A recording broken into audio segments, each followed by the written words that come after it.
कोई अच्छा काम भी नहीं किया। और खासकर यहाँ जितने बैठे हैं और चुन चुन करके अल्पसंख्यक समाज और मुसलमान भाइयों को केवल अपमानित भी किया, शोषण भी किया। और जब ये वादा किया था कि हम अच्छे दिन लाएंगे, विदेशों से जितना भी नंबर 2 का पैसा है, काला धन जमा है, उसे लाएंगे और प्रत्येक व्यक्ति के खाते में 15-15 लाख रुपया डाल देंगे। और कहीं पर भी एक पैसा भी शायद किसी के खाते में नहीं गया। तो इतनी झूठी सरकार, और अब तो साबित हो गया है कि झूठ के साथ साथ ये बेईमान भी है, और बेईमान के साथ साथ ये भ्रष्ट सरकार भी है। कहा था कि हम जो पढ़े लिखे लड़के हैं उनको हर वर्ग के लोगों को नौकरी भी देंगे, 2 करोड़ लोगों को नौकरी देंगे। और यहाँ तक कि ये भी कहा था कि हम सस्ती बिजली और 24 घंटे देंगे। चुनाव में तो शायद मिल रही होगी। जब यहाँ के मंत्री हैं, हम तो जहाँ जहाँ गए, जिस जिले में गए, जिस गांव में गए, शायद 6 घंटे और 8 घंटे से ज्यादा बिजली किसी भी गांव में नहीं है, किसी भी कस्बे में भी नहीं। और सब उन्होंने कहा था कि हम विदेश से कर्जा हम कम करेंगे। अब पता करिएगा 10 साल में कम से कम 5 गुना कर्जा बढ़ा है। 5 गुना कर्जा बढ़ा। जब 5 गुना कर्जा बढ़ा है तब विकास भी नहीं चला। पूरा तो पूरा ब्याज में पैसा जाएगा। जब कर्जा बढ़ा तो ब्याज भी देना होगा। बहुत सी बातें ऐसी हैं और बहुत सी बातें आप जो सुन रहे हो। इस सरकार ने ये कहीं पर भी किसान से लेकर बुनकर भाइयों से लेकर के गरीब से लेकर के ये सरकार किसी का भी ध्यान नहीं दे। अब देख ही रहे हो, महंगाई, बेईमानी, भ्रष्टाचार, बेरोजगारी चरम सीमा पर है। काम तो किया नहीं 10 साल में और 7 साल में सरकारों ने कोई काम किया नहीं जनता के लिए। केवल जनता की परेशानी किया है। ऐसे ऐसे सरकार ने निर्णय भी दिए हैं समय समय पर, जिससे जनता को तकलीफ हुई है। याद करो, जब कोरोना आया था तब कोरोना में भी दवाई का इंतजाम होना चाहिए था, सस्ती दवा मिलना चाहिए था, लेकिन कितनी महंगी दवाएं। और प्रदेश के प्रधानमंत्री ऑक्सीजन का इंतजाम होना चाहिए था, लेकिन क्या कर रहे थे? खाली और ताली बजा रहे, कहते खाली बजाओ ताली बजाओ। बताओ थाली और थाली से कहीं कोरोना की बीमारी जाए। और पहले ही दिन रेल बंद, बसें बंद, फैक्ट्रियां बंद और दवाई का कोई इंतजाम नहीं। बताओ जितने भी लोग हैं, अभी समय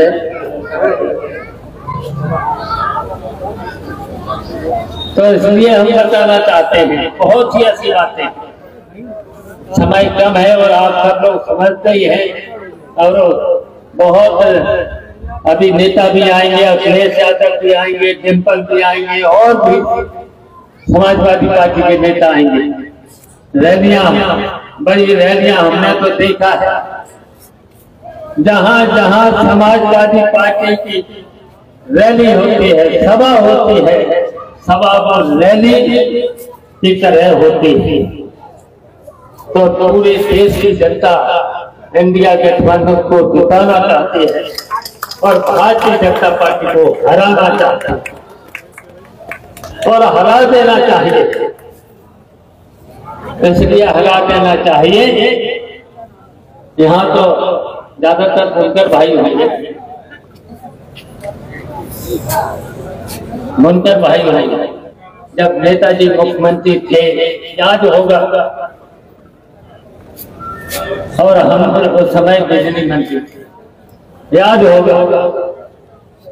जब किसानों का ट्यूबवेल का पानी माफ किया था, तब बुनकर भाइयों ने कहा कि हमारा सही भाई हम भी बुनकर है। जब लोग चलाते हैं तो पूरा जो पूरा घर लोग चला करके मेहनत करता है और बिजली बहुत महंगी है। उस समय बिजली की भी बहुत कमी थी। जब मांग करी तो नेताजी ने बुनकर भाइयों के लिए फ्लैट रेट पर बिजली देने का काम किया था। 65 रुपए में पर लूम, एक महीने में 65 रुपए एक लूम पर, और कम से कम लूम पर बिजली रहना चाहिए 18 घंटे बिजली करी गई थी और गांव में करी गई थी। गांव में कोई लूम चलाता था 60 रुपए, कस्बों में शहर में 65 रुपए। अब हम पूछना चाहते हैं अब कितने का बिल आता है एक लूम पर? हम पूछना चाहते हैं कितना आता? कहीं 800, 600, और सरकार विधानसभा में क्या कहती है कि हम 400 रुपए। बताओ कितना झूठ बोलती। विधानसभा में जब हम लोग क्वेश्चन करते हैं तो ये सरकार कह रही 400 रुपए, और जबकि वादा किया था, जब आप लोगों ने मांग रखी थी, जाकर के मुख्यमंत्री से भी बहुत ग्रुप में जाकर के मिले थे, तब कहा था हम सस्ते करेंगे, लूम का बिजली का बिल सस्ता करेंगे, और सस्ता तो किया नहीं। वादा किया था 400 रुपए का, 400 रुपए की बजाय आप कहीं 600, कहीं 800, और 800 के साथ साथ इनका मीटर कितनी तेजी से भागता है, बिजली आती नहीं और मीटर भागता है। और मंत्री कहाँ के हैं? मंत्री यहीं के हैं, मऊ जनपद के ही हैं। तो ये तो हाल है इस सरकार के मंत्रियों का भी ये हाल है। इतना तो झूठ बोलते हैं और उसकी मदद ये भारतीय जनता पार्टी की सरकार कर रही है। ये सरकार मदद कर रही है अपने मित्र पूंजीपतियों को। जितनी भी देश की संपत्तियां मुनाफे की थी वो अपने मित्रों को दे दी, निजी करा।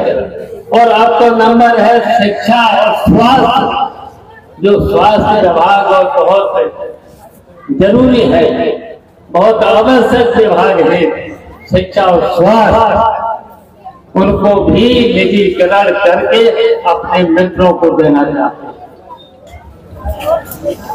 और अभी आपने सुना होगा, पढ़ा होगा, इन्होंने अपने मित्रों को 16 लाख करोड़ रुपया माफ कर दिया।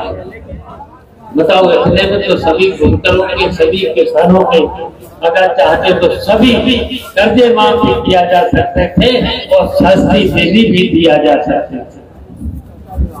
तो इसलिए हम कहना चाहते हैं इस सरकार को अब हटाना है।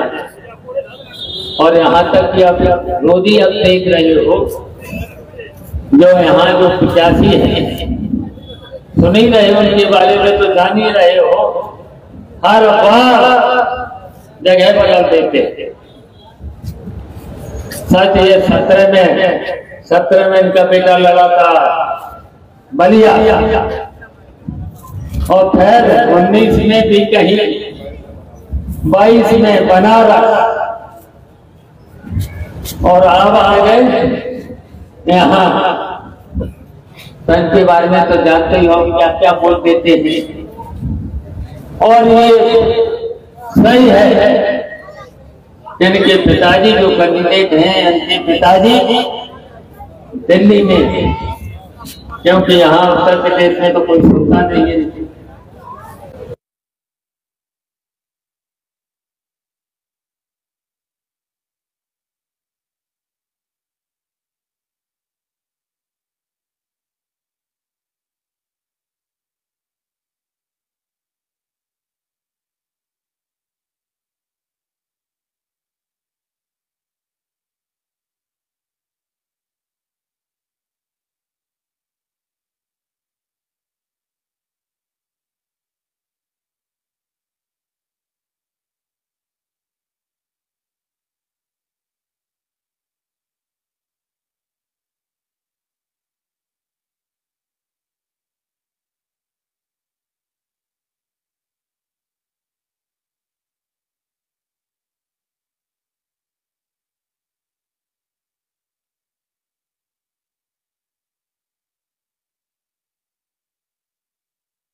सबकी मदद कर रहा है, जो मोहता है उनकी मदद कर रहा है।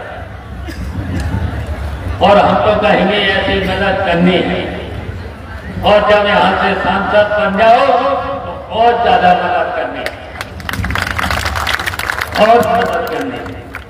और फिर अब तो हम लोगों ने और इंडिया गठबंधन है, अब चुनाव के बाद भारतीय जनता पार्टी यहाँ से जाएगी और इंडिया गठबंधन की इस देश में सरकार बनेगी। और फिर उसके बाद फिर उत्तर प्रदेश की सरकार भी जाएगी, उत्तर प्रदेश की भी सरकार जाएगी।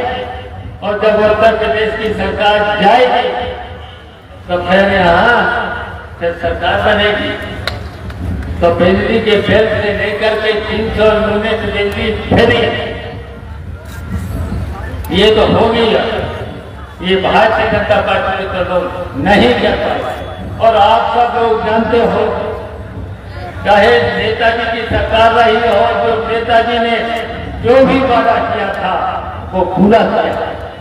अखिलेश यादव ने जो भी वादा किया था वो पूरा किया है। और जो भी काम किया, बताइए, लैपटॉप दिया अखिलेश यादव ने, सभी वर्ग के लोगों को दिया था, सभी वर्ग। और यहाँ तक कि कक्षा 12 तक की फीस भी जुम्मी को भी माफ किया था। ये सब काम किया है। और कक्षा 12 तक की लड़कियों की फीस माफ, और कक्षा 12 के बाद अगर कोई लड़की पढ़ना चाहे तो 30,000 रुपये उस लड़की को फीस दिए थे, जैसे अपनी पढ़ाई करे।